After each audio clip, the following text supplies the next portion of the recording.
Right then, it's time to dive into some Octopath Traveler 0 beginner tips and tricks. Nothing too intense, you know what I mean, nothing beyond the halfway point I would say, but you know, just some beginner tips, get you started, make sure that you can go into the back end of the game as powerful as possible. So, we're going to jump straight into it, like the video, subscribe for future content, but here we go. Also, once again, a massive thank you to Square Enix for providing me with a copy of the game in order to make content with. So yeah, massive shout out to them, as it is a huge help as far as getting content out, especially with the fact that the baby eats up most of my time now, so getting the game a bit earlier has definitely helped. So mega thank you to Square Enix. Let's get on with it. So the game opens up with you creating your main character. Have some fun with it, you know, create the character that you want. When it comes to the learned skill though, I would probably recommend taking Twin Shot Mastery. Don't get me wrong, if you're super into making like a casting character as your, you know, if that's going to be your main jam, maybe go for the Healing Mastery. But I would say go for Twin Shot just because it will make it easier for you to break enemies out in combat, which is a good thing, and we'll talk about it later. So yeah, Twin Shot Mastery is what I would recommend. The best food should probably match the type of character that you're making. So, you know, if you're making a warrior, go for the beef, which gives you physical attack boost. If you're making a caster, go for, you know, the one that gives you the elemental attack boost. Just match it up to the stats that are going to match the class that you are going to play. That's the best bit of advice that I can give you there. Now, when it comes to the belongings, it's kind of up to you, but there are two items here that are quite obviously standout items, and that is the Crested Key and the Letter Fragment. Now, these two items help you out with some character recruitment early on in the game. You can still find these items out in the world and therefore recruit these characters, but you'll save yourself a bit of time by taking them now and just recruiting the characters when you stumble across them. You can leave them behind and take some equipment, that'll give you a little bit of a stat boost, but personally I took the key and the letter. I don't really know if there's a benefit the other way because you get plenty of gear. The stuff that you get gets outdated pretty quickly, so it's up to you. It's up to you. I personally took the key, the letter, and then the knot, obviously. Obviously, you should take knots all the time. You need them. They're good for you. Here we go again. Now, once you've done all of this, the start of the game's pretty linear and relaxed. It kind of handholds you through everything, and you're locked in for quite a bit of time. Even when you get out into the main story, it's quite obvious what you need to do. We'll talk about that a little later. One thing that you do get introduced to is path actions. Now, path actions are very important. They can help you with gaining information from certain characters, gaining items from certain characters, be that through the contend function where you'll fight them and then take the items afterwards, or from haggling with them, or just from asking them to give you the items. Sometimes that works. And then you've got other things that you can do like recruiting and hiring and things like that. You are limited to only 3 options, which is a little bit different to previous games in the Octopath Traveler series where you could max out at 4 options, but it is still very useful. It is still a really good source of some items that you wouldn't necessarily get. Now, one thing that you can do is if you find an item that's got a really low percentage chance, like a 5%, 10% chance, you can save scum it and keep on going till you get the item. Now, the way it works is if you fail a path action so many times in a town, you will lose reputation, and once you've lost so much reputation, you become unable to do any further path actions. You can go and pay some money at the tavern and get that fixed, but if you don't really want to spend any money on this, you can just save scum it. It's an option, it's there for you. I don't have the patience for it with this game. I don't think it's particularly necessary in this game. I have done it in many other games though, so no judgment. If you feel the need to do it, do it. But yeah, path actions are pretty vital in this game. They'll be involved in story, they'll be involved in getting certain items that you need to improve Wish Veil and things like that. So just make sure that you're on top every time you get into a new area. Do all the path actions that you can. Some of them will be out of your reach initially, and if you don't save scum them, you'll have to wait until later on. So every now and again, every like 10 levels or so, just go around all the locations and just double check the path actions and see if there's any new ones that you can now complete.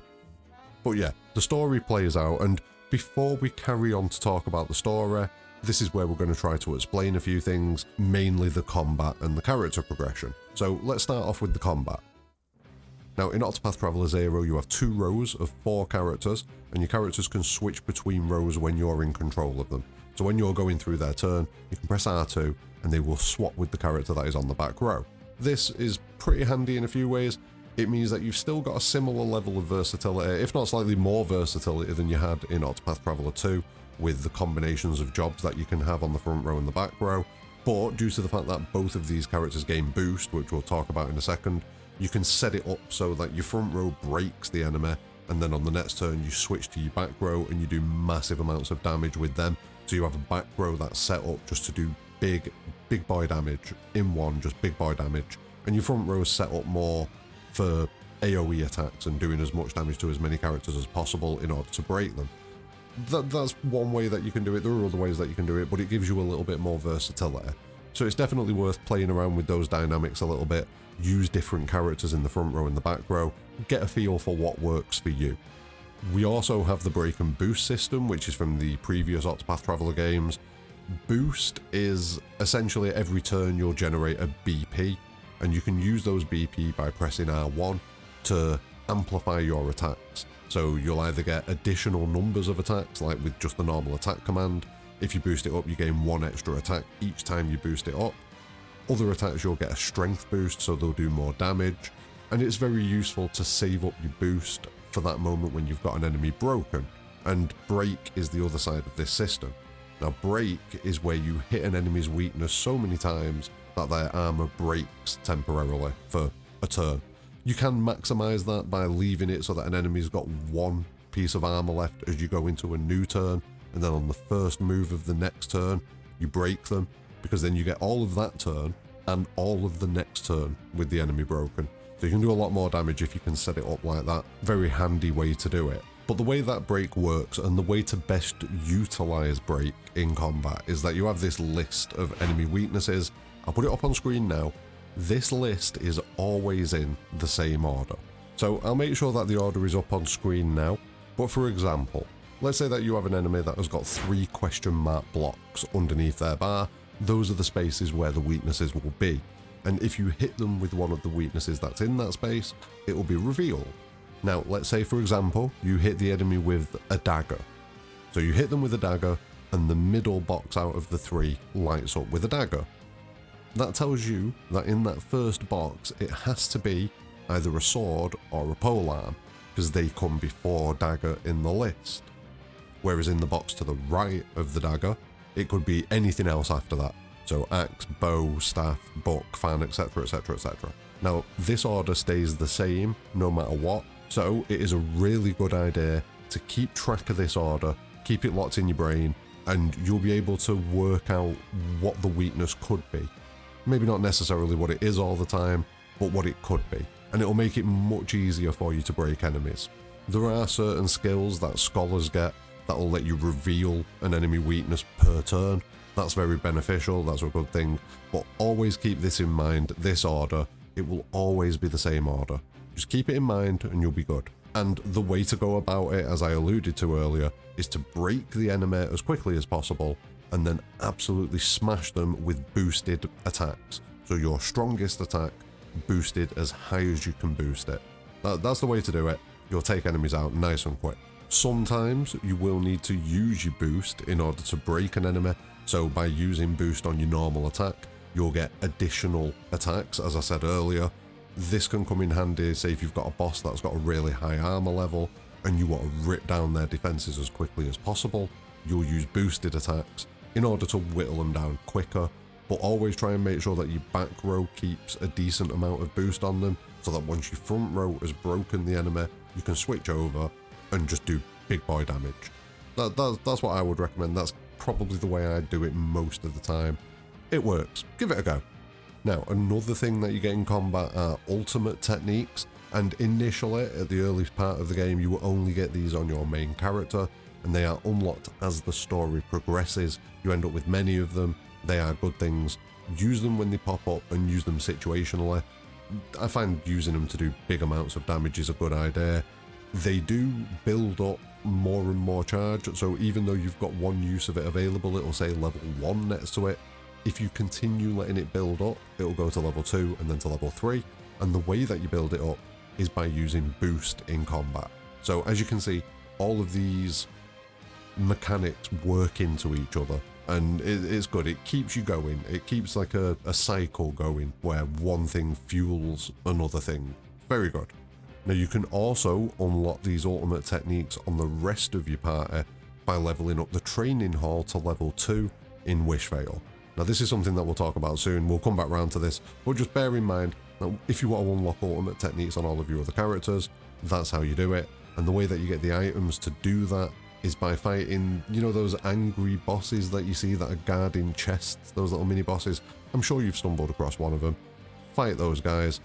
Even if they're showing up at the highest threat level, you can still beat them. But if they're showing up as menacing, you'll be fine. You'll be able to take them out. As long as you fight smart, you'll get them, and you'll get these cornerstone items. You use them to upgrade buildings. So as soon as you can, upgrade the training hall to level 2, and it will mean that you get ultimate techniques on all the rest of your characters. And that's just obviously a good thing. You know what I mean? That's just obviously a good thing. Now, at the end of a successful combat encounter, you obviously get XP and JP, which lead us into character progression. And it kind of breaks down to two things: your main character's progression and your companion's progression.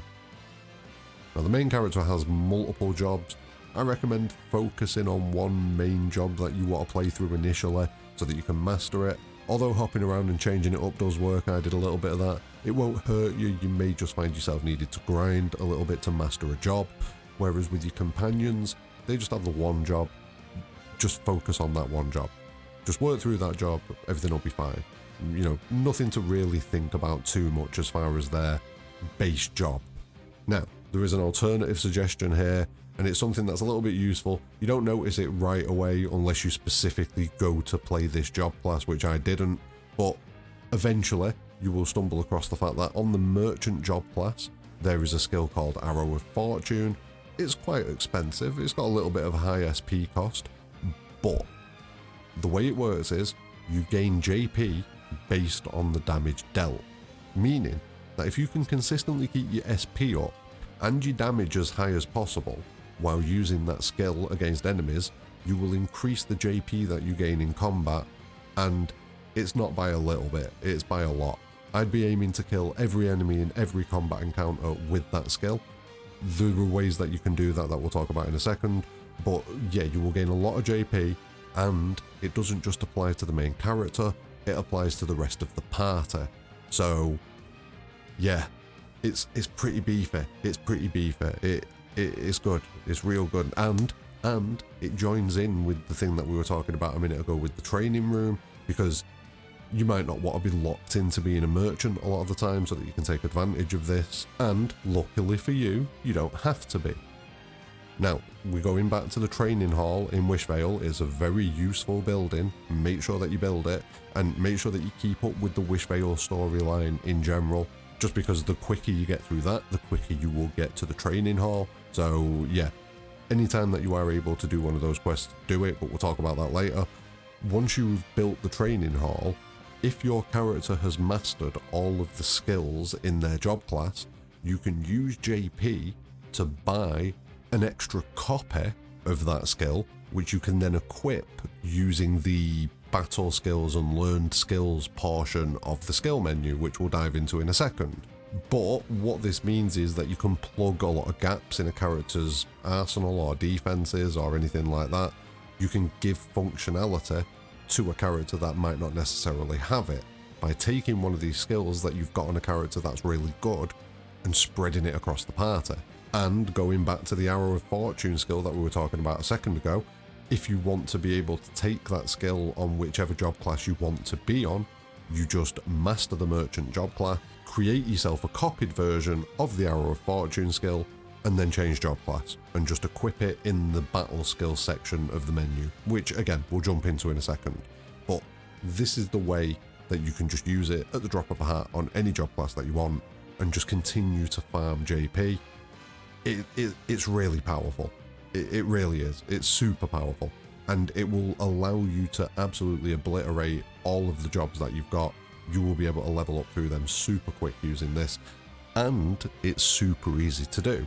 So the way that it works is it doesn't have anything to do with the level of the enemy that you are fighting. It just scales as a percentage of the damage that you do. So you go to Wishvale, you leave Wishvale, and you fight an enemy just in this area here. You should do pretty good damage depending on the level and the gear that you've got, obviously, and you will continue to farm JP in the easiest fights that you can do. And yeah, that seemed to work really well for me. I didn't really notice any uplift in this when doing it against stronger enemies. Literally just a case of do as much damage as possible. That's it. And this is probably the easiest example of how taking a skill from one class and putting it on another class can be beneficial. There are other ones in the game that are mega beneficial. I'm not going to dive into them now, that'll probably be a separate video. But the point that I'm making is level up your training hall in Wishvale and keep an eye out on what skills characters have, because you can take those skills off those characters once you've mastered their job class. That's it, simple as. Now to equip these skills, you need to go into the equip skills part of the skills menu and equip the skills.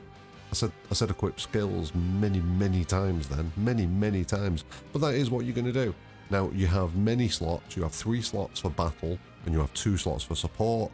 You have to unlock those using JP, so as you can see we're going to need a lot of JP, so using the strat with Arrow of Fortune is mega beneficial because it'll let you be able to do all of this stuff pretty easily on the cheap, you know, that's how we like it. But the super basic gist of it is you equip the battle skills and they go into your learned skills section in combat, and the support skills are just passive things that will do what they do as combat progresses. That's it. Super simple. The bigger thing is finding the skills, identifying which skills are going to be beneficial for you. That's what you need to keep an eye on. And I might do a video on that separately. This one's already running quite long. I may do a separate video on that. But if you just focus on things that are A, allowing you to do more damage, and B, making it so that you are more survivable, you won't go too far wrong. So that's combat. One of the big things is A, making sure that you've got good skills on your characters, and B, making sure that your rows are set up properly. Make sure that you're not doing anything that's redundant, like having 2 characters that are pretty much exactly the same in front of each other on front row and back row. That doesn't work. That's pretty pointless. You want to have a little bit of difference. So say if you've got a character that's got 2 weapon skills, maybe make sure that the character behind them uses 2 different weapons. Same with casters. If it's a caster that's got fire and lightning, make sure the caster behind them has got wind and ice. That's another way that you can go about it, rather than just having a front row of breakers and a back row of blasters. You can have a front row set up as strong as it can be, and then you can have your back row fill in those gaps and be as strong as they can be. Toy around with both ways of doing it, see which one works for you. That'd be my advice. Also, just as one final thing before we finish off the combat section of this, keep an eye out for Kates and Octopaths. They do appear. You want to kill them very quickly. The way that I've found best to do it is, if I've got an item that's a mid-level magic spell, I'll just throw it at them. It tends to one-shot them. Obviously for the stronger ones you'll want to level that up to a large item, but that seems to be the easiest way to do them at the minute. I've not really done too many of them because they are super rare. They don't pop up that often. There's not really a reliable strat for farming them that I've found, but I'm still playing around in the game. You never know, I might find somewhere, but thus far, nothing. So just keep an eye out for them. Keep an eye out for them. Anyway, with the story, I would recommend that you take the lowest level story marker that you have available, which is quite obvious. You can finish the 3 antagonists in whichever order you want though, because they kind of stay at the same level. So it doesn't matter which order you do it in. I personally started with Tytos for the first one, and then I saved his final chapter till last. You know, it felt right to save that piece of shit till last. But yeah, I don't think that there's any particular reason to do any of them before the others. So, you know, just kind of do what you fancy here. I didn't notice any negative impact or anything like that from doing it my route. Let me know though if you've noticed anything, you know, if you have played through the game and you're working through it. Let me know if you found any benefits in doing one route over the other. I personally didn't. That's pretty much the end of the beginner tips video, to be honest with you. Focus on doing the main story chapters in the lowest level order that you can, of course. Explore regions, look for items, use your path actions as much as possible in every town that you go to, just to get access to items, because that's what it's all about. Get access to items. And yeah, don't neglect Wish Veil. Do the Wish Veil quest, because it's very beneficial, especially to get that training hall. Like that training hall just opens up so much in the game. So yeah, highly recommend that you do that. But I think that sets you up very nicely. If you stick to all of that advice that I've just given you there in this video, you will not have any difficulties with Octopath Traveler 0. There are some difficult fights later on in the game, very difficult fights, like side fights, that we might do videos on in the future. And there's definitely some other like mid-game and late-game stuff that we can talk about, so keep an eye out for that over the course of the next week.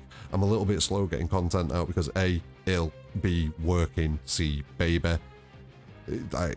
I'm trying, we'll get there, we'll get the content out, it's coming, I promise you. But yeah, that is my basic beginner's tips for Octopath Traveler 0. Let me know what you think in the comments below. Have you been playing the game? Are you enjoying the game? Just talk about Octopath Traveler 0. If you've not seen my review on it, if you're kind of on the fence about getting the game and you're still not quite convinced, go and check out my review. But yeah, that's going to be the end of this one, so like the video, subscribe for future content, let me know in the comments below what you're thinking, but more importantly than all of that, have a great day.